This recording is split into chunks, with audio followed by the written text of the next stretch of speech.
السلام عليكم ورحمة الله وبركاته. اللهم صل وسلم وبارك على سيدنا محمد وعلى أهله وصحبه وسلم. ازيكم عاملين ايه؟ وحشتوني قوي. معانا النهاردة طبعا عملنا الصلصة وعملنا البسبوسة وصوابع زينب والفيديوهات الحلوة دي كلها عشان رمضان. كل سنة وانتم طيبين. اللهم يعود عليكم الأيام المفترجة عليكم وعلى أمة محمد أجمعين بالخير واليمن والبركات. اللهم اجعلنا يا رب كلنا زائدين ولا مفقودين. نصلي على الرسول عليه الصلاة والسلام ونخش كده نشترك في القناة ونفعل الجرس عشان توصلكم كل فيديوهاتنا الجديدة من مطبخ سلوى. تعالوا نخش كده نشوف معانا فيديو ايه النهاردة. كده معانا الطعمية، الفلافل المصرية. الفلافل سعرها رفع جدا. لما الطعمية توصل سعرها في مصر يقول لك 5 جنيه، وهنا وفي المحافظات والقرات يبقى الطعمية 2 جنيه وقد كده، يعني حاجة لا تذكر. يبقى حرام اروح اجيب العجينة ولسه هقلها في زيت هنا اقول له اديني ب5 جنيه، يقول لي ما فيش ب5 يديكي ب10 جنيه، حاجة لا تذكر. يبقى ليه احنا ما نعملهاش ونعمل احلى توفير ونعمل الفلافل بايدينا ونظافتها، وان شاء الله نتيجة مبهرة وحلوة وهتعجبكم جدا. معايا اول كده نصلي على النبي عليه الصلاة والسلام. معايا نص كيلو فول. انا جبت ان شاء الله هعمل لكم الفول المدمس وهعمل الفلافل.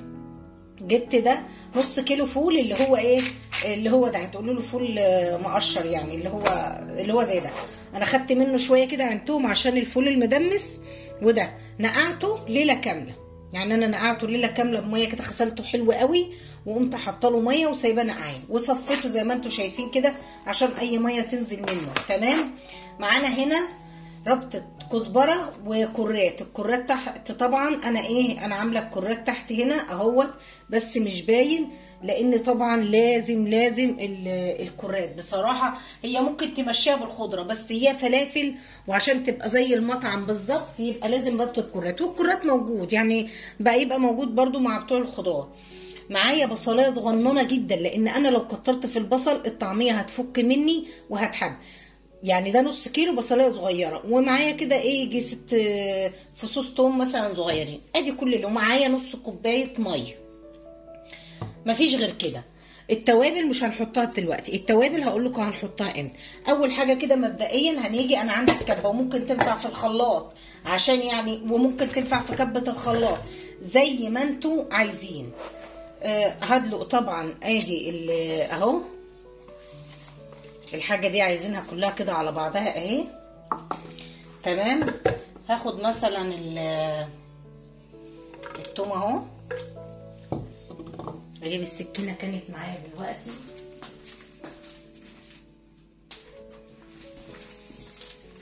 ادي برضو هاخد يعني في كل ضربه كده هاخد ايه حتتين بصل وابتدي اقلب الحاجات دي كده اهي.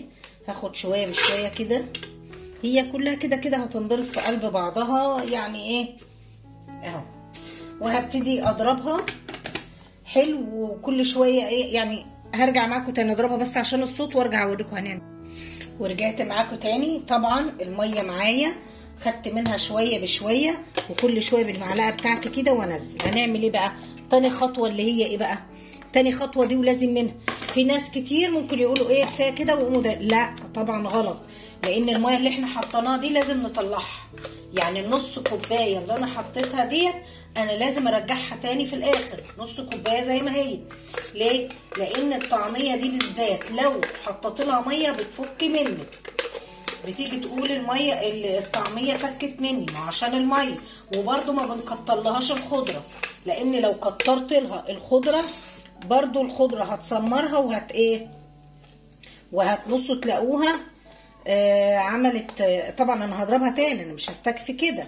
شوفوا بقى اهو الميه اللي انا خدتها منها كلها تنيني كده كل شويه اقلب فيها كده اهو اهي. لازم اطلع الميه دي كلها منها اهي.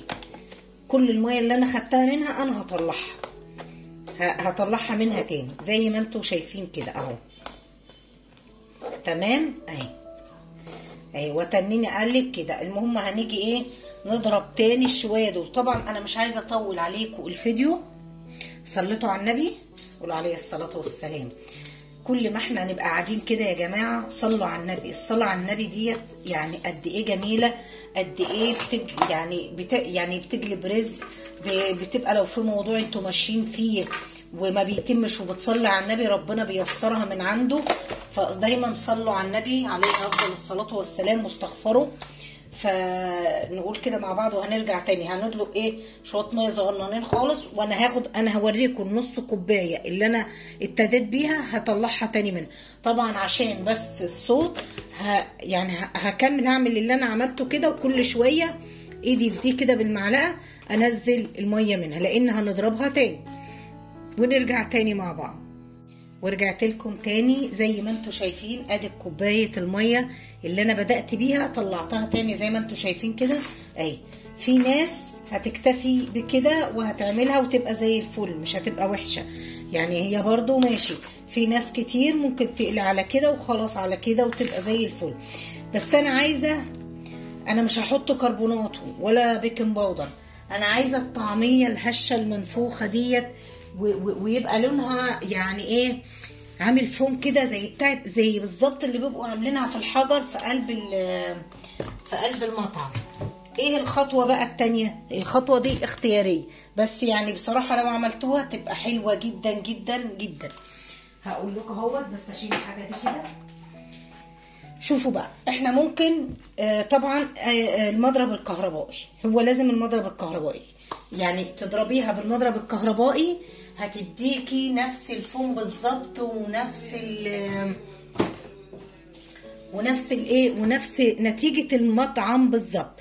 بس قبل ما نعمل الخطوة دي احنا كده معانا معلقة كزبرة من اللي هي الناشفة لان هم في المطاعم ما بيحطوش اكتر من كده، ومعلقة ملح بس، مش هنحط لها توابل. هي الطعمية يا دوبك اهي معلقة ملح ومعلقة كزبرة. هنقلبها كويس. انا طلعت منها كل المية. طيب انا بالنسبة ان انا المضرب الكهربائي بتاعي طبعا محروق، فعندي العجان هعملها في العجان. اللي عنده عجان هيعملها فيه، واللي مش عنده هيعملها بالمضرب الكهربائي. المضرب اليدوي لو عملتها بيه هياخد وقت جدا جدا ومش هيديك النتيجة ايه اللي هي برضه. فاحنا لا مضرب كهربائي لا اما العجان. طبعا انا هشغل العجان واحطها فيه ونرجع تاني نشوف النتيجة بقى اللي قبل ما نحطها في الزيت. صلوا على النبي وحطوا اللايك الجميل.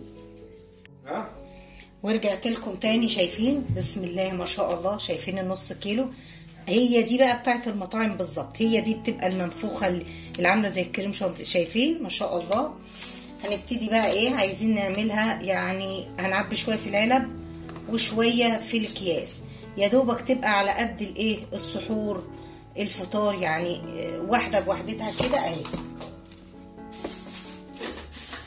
عشان لما نقفلها بس ايه تقفل وتبقى حلو. هما بيبيعوا ده هما ب10 جنيه بالظبط يعني، الشوية دول ب10 جنيه او زي ما انتوا شايفين كده اهو. وهخلي برضو هعمل معاكم شوية دلوقتي نقليهم في الزيت واوريكم بقى جمال الفلافل بقى المصرية. ادي نص كيلو فول هتعملي. شوفي بقى كم طبق ب10 جنيه ولا 10 ايه ده، والله وازيد من 10 والله. ده الطعمية بيقولوا في مصر الواحدة، سمعت انها وصلت في مصر الطعمياية بيقولوا ب6 جنيه وب7 جنيه على ما سمعت، بقت سياحة يعني.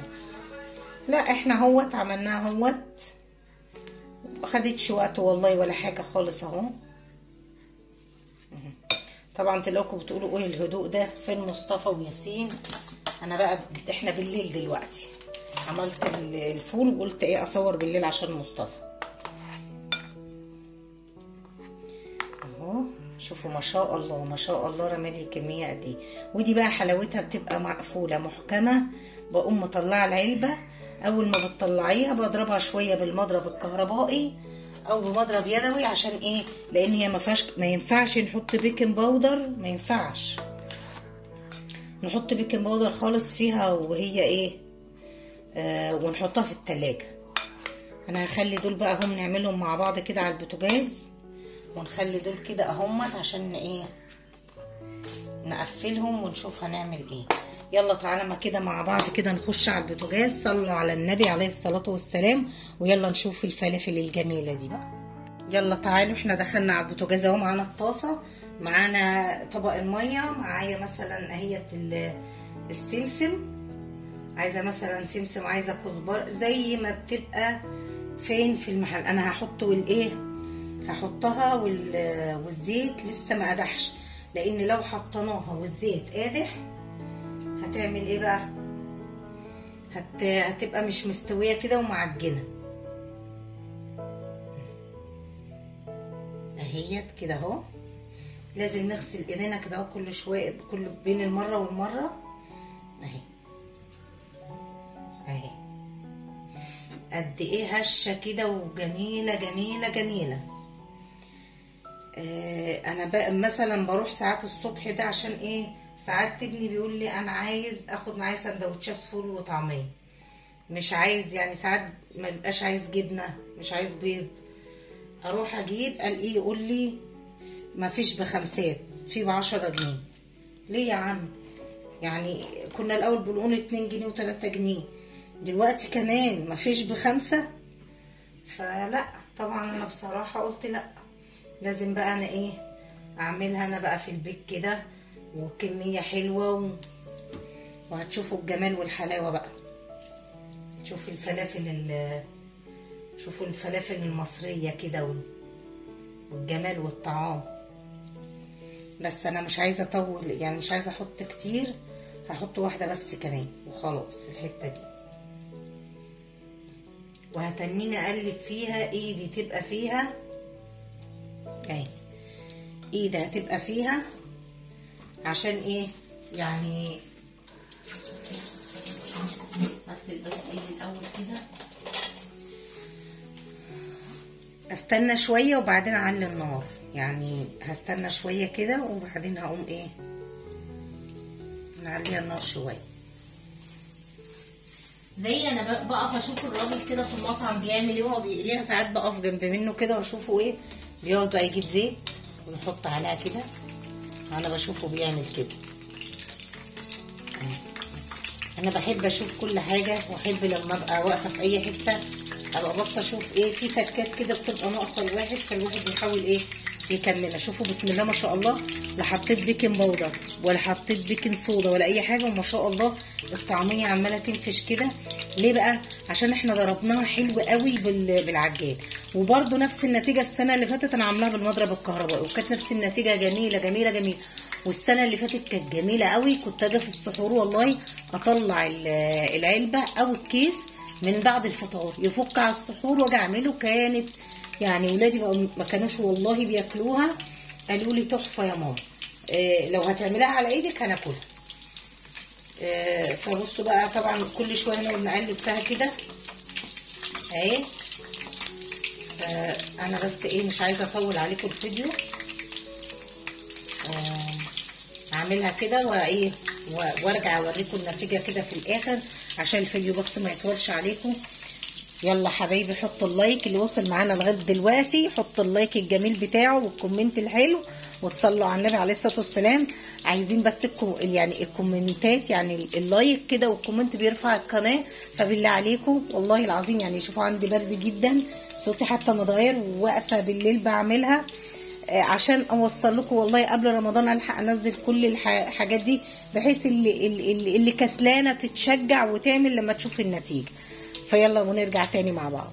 ورجعت معاكم تاني عشان تشوفوا العظمه دي. ايه رايكم؟ فلافل تحفه تحفه والله، جميله جدا. عايزه اقول لكم ريحتها تحفه، ريحتها جميله كده، ويعني بجد والله العظيم احنا لو هنجيب دولت يعني بقول لك الواحده ب5 جنيه وب6 جنيه قد دي والله.